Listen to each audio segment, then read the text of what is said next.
ಈ ಬೀದಿಲಿ ಬರ್ತಾರೆ ನೋಡಿ ದಿನ ಈ ಮುನ್ಸಿಪಾಲಿಟಿಯವರು, ಹಸಿ ಕಸ ಒಣ ಕಸ ಬೇರೆ ಬೇರೆ ಮಾಡಿ, ಹಸಿ ಕಸವನ್ನು ಬೇರೆ ಕೊಡಿ, ಒಣ ಕಸವನ್ನು ಬೇರೆ ಕೊಡಿ. ಅವನು ಎಷ್ಟೇ ಹೇಳಿ ಹಸಿ ಕಸ ಒಣ ಕಸ ಎರಡನ್ನೂ ಸೇರಿಯೇ ಕೊಡ್ತೀವಿ, ಬೇರೆ ಮಾಡಿ ಕೊಡಲ್ಲ. ದಿನ ಬಾಯಿ ಪಡ್ಕೊತಾನ, ದಿನ ಸೇರಿಸಿಯೇ ಕೊಡ್ತೀವಿ. ಕಸದ ಬುಟ್ಟಿ ಒಳಗಡೆ ಹೇಗೆ ಕಸವನ್ನು ತುಂಬುತ್ತೀವಿ, ಹಾಗೆ ನಮ್ಮ ಮನಸ್ಸೊಳಗಡೆ ನೀವು ಬಯಸ್ತೀರೋ ಇಲ್ಲವೋ ಕಸ ತುಂಬತ್ತೆ. ಕಸದ ಜೊತೆಗೆ ಒಳ್ಳೇದು ಹಾಕಿದ್ರೆ ಏನಾಗುತ್ತೆ? ಒಳ್ಳೇದು ಕಸ ಆಗುತ್ತೆ. ಸೊ ನಮ್ಮ ತಲೆ ಅಂದರೆ ನಮ್ಮ ಮನಸ್ಸು, ಕಾನ್ಷಿಯಸ್ಸು ಲೋಕದಲ್ಲಿ 99.9% ಕಸ. ಪವಿತ್ರವಾಗಿರೋದು ಭಗವಂತ. ಹೇಗೆ ಸೇರ್ಸಕ್ಕೆ ಸಾಧ್ಯ? ಯಾವ ಯಾವ ವಿಚಾರಗಳನ್ನು ಫಾಲೋ ಮಾಡಿದ್ರೆ ಈ ಕಸವನ್ನು ಭಸ್ಮ ಮಾಡಿ ಮನಸ್ಸನ್ನು ಪವಿತ್ರ ಮಾಡ್ಬೋದು.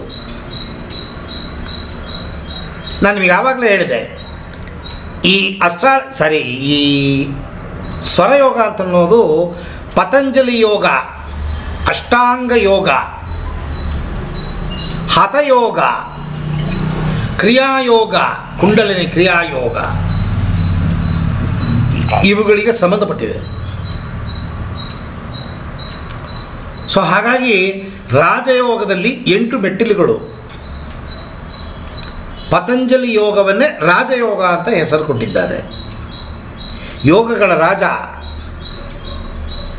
ಸ್ವರಯೋಗಕ್ಕೆ ಪಕ್ಕದಲ್ಲಿರುವ ಯೋಗ ಯಾವುದು ಅಂದರೆ ರಾಜಯೋಗ.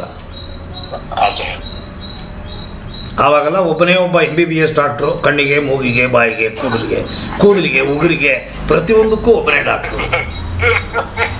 ಈಗ ಪಾರ್ಟ್ ಬಿಡಿ ಮಾಡಿ ಜನಗಳ ದುಡ್ಡನ್ನು ಹೇಗೆ ಎಳೆಯೋದು ಕಂಡಿಡಿದು ಎಲ್ಲ ಕೋರ್ಸ್ಗಳು ಮಾಡಿಬಿಟ್ಟಿದ್ದಾರೆ.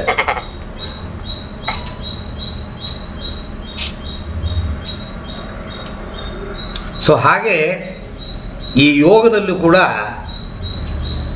ಬುದ್ಧಿ ಉಪಯೋಗಿಸಿ ಮನುಷ್ಯ ಡಿವೈಡ್ ಮಾಡಿಬಿಟ್ಟ.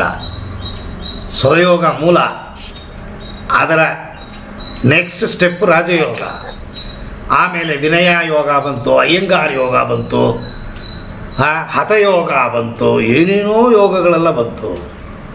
ಕುಂಡಲಿನಿ ಕ್ರಿಯಾಯೋಗ.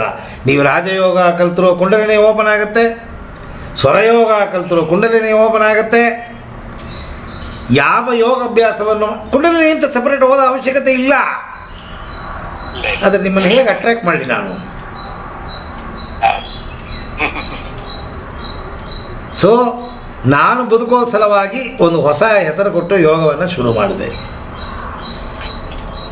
ಸೊ ಕುಂಡಲಿನಿಯನ್ನು ಹೊರಗೆ ತೆಗೆಸೋದೇ ಎಲ್ಲ ಯೋಗಗಳ ಮೂಲ.